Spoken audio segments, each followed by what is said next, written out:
En los años 90 yo era el típico niño al que tenían que apartar del televisor para que no se quedase ciego. Nuestra generación está ligada a esa caja enorme y pesada de la que no queríamos despegarnos y cuanto más cerca, mejor. Había algo de atrayente y mágico en la electricidad estática sobre el vidrio de un televisor de tubos de rayos catódicos, donde si te acercabas demasiado podías ver como todo el pelo de tu cabeza se quedaba aplastado contra esa pantalla curva. El televisor era el rey del salón o del salón comedor para los que vivíamos en una familia que no podía permitirse pagar tantas habitaciones. Era el centro de atención, tanto que podías ganarte una buena colleja si a la hora de comer le prestabas más atención que al plato. Recuerdo incluso oír de boca de mi madre aquello de nada de tele mientras se come. Lo que no recuerdo es si llegamos a cumplirlo. Éramos una familia numerosa y controlar a 5 hijos probablemente no fuera tarea fácil. Y la caja tonta, que era una de las formas de nombrarla, podía ser una buena aliada para controlar nuestro temperamento o para servir como soborno si nos portábamos bien. Con el paso del tiempo y conforme la familia se fue disgregando, la tele se antojaba una niñera factible. Siempre estaba ahí y nunca se cansaba de nadie, o al menos tardaba mucho en cansarse, solo cuando ya era muy tarde y se acababa la programación, porque se acababa y aparecía en pantalla la infame carta de ajuste. La carta de ajuste era ni más ni menos que una tabla con los diferentes elementos que manejaba el aparato para comprobar rápidamente la calidad de la recepción. Es decir, incluía colores, una escala de grises, una marca para determinar los márgenes de la imagen, incluso a veces un hilo musical o una señal de radio que permitía ajustar el volumen. Sin embargo, en aquel momento yo no tenía ni idea de cuál era su utilidad. Para mí simplemente marcaba el final de la programación y te avisaba de que ya era demasiado tarde como para estar despierto, o demasiado pronto. Había algo de heroico o rebelde en llegar a ver la carta de ajuste. De la programación habitual hay muchas cosas que recuerdo y muchas que recuerdo con cariño. El equipo A, el coche fantástico Tropical Heat, calor tropical, de la que su personaje central, Nick Slaughter, tuvo parte de culpa de mi afición por las camisas hawaianas. La lista es infinita, pero hay un tipo de serie que nunca fallaba, era sinónimo de risas y diversión.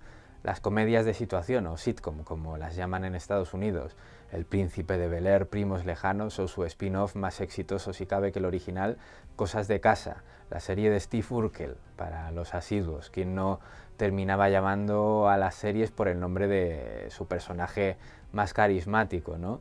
Y más en una época en la que sin internet el título es algo que solo escuchabas si llegabas a tiempo y no la veías ya empezada. Para mí yo del pasado aquello era una especie de píldora de felicidad que aquella caja luminosa tenía la amabilidad de regalarnos, pero había algo que siempre me resultó fascinante, algo que hoy en día genera disparidad de opiniones, pero que en aquel entonces me maravillaba. Lo que se conoce popularmente como risas enlatadas. Steve Urkel tropezaba y entonces se desataba una serie de catastróficos acontecimientos que terminaban por destrozar el garaje de la casa de los Winslow.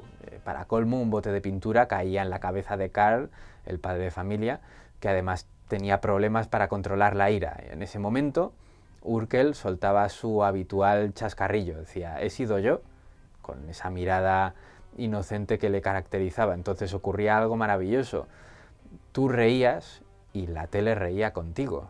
Y los personajes, esa gente que te hacía reír cada día, esperaban a que terminases de reír para rematar el chiste con la cara desquiciada de Carl descubriéndose bajo el bote de pintura. Y volvías a reír, y contigo el televisor. Tal vez no era la broma más divertida o más elaborada del mundo, pero aquellas personas aparecían por tu casa semana tras semana, se ganaban tu amistad y tu cariño y creaban puentes de complicidad contigo, y en un ejercicio de metalenguaje no solo te permitían disfrutar de sus andaduras, te hacían entrar en la propia representación riendo también contigo. Tal vez no podías atravesar la pantalla y ayudarles a reparar la puerta del garaje, pero podías mantener un diálogo mediante un idioma universal, la risa. El primer programa de televisión que utilizó las citadas risas enlatadas fue el show de Han McCune en los años 50, pero antes de esto eran muchos los programas de radio que se realizaban en directo y con público, por tradición del teatro. Con la llegada de la televisión se trató de trasladar este hecho para que el público en sus casas se sintiese como si estuviese asistiendo a una representación en compañía de otras personas. En los años 30, durante un número cómico en el programa de radio de Eddie Cantor, que se rodaba tratando de guardar silencio, los asistentes no pudieron contener la risa. Esto, que de primera se entendía como un error, no solo resultó reforzar la capacidad cómica del número y mejoró las audiencias, sino que en el año 1935 se realizó un sondeo que demostró que los espectadores preferían escuchar humor radiofónico cuando el público asistente se reía. Fue en ese momento cuando se generalizó el uso de las risas en los programas de humor. Con el paso de los años, este sistema se fue puliendo hasta el punto en que el ingeniero de sonido Charlie Douglas desarrolló una máquina con más de 300 tipos de carcajadas, risas, aplausos y todo tipo de sonidos utilizados en estos shows. Incluso contaba con ejemplos de diferentes culturas, con lo que yo podía ver las peripecias del Príncipe de Bel-Air en 1999 y escuchar las risas de un chiste de la radio del año 1948, cosa que aún hoy no deja de maravillarme. Cabe decir que la mayoría de comedias de situación se ruedan en estudios con público en directo, público que ríe desde una grada llena de micrófonos ávidos de diversión.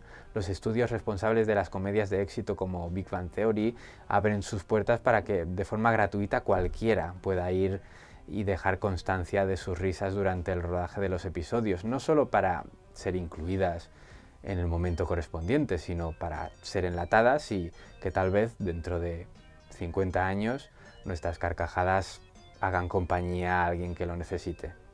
Quiéranme.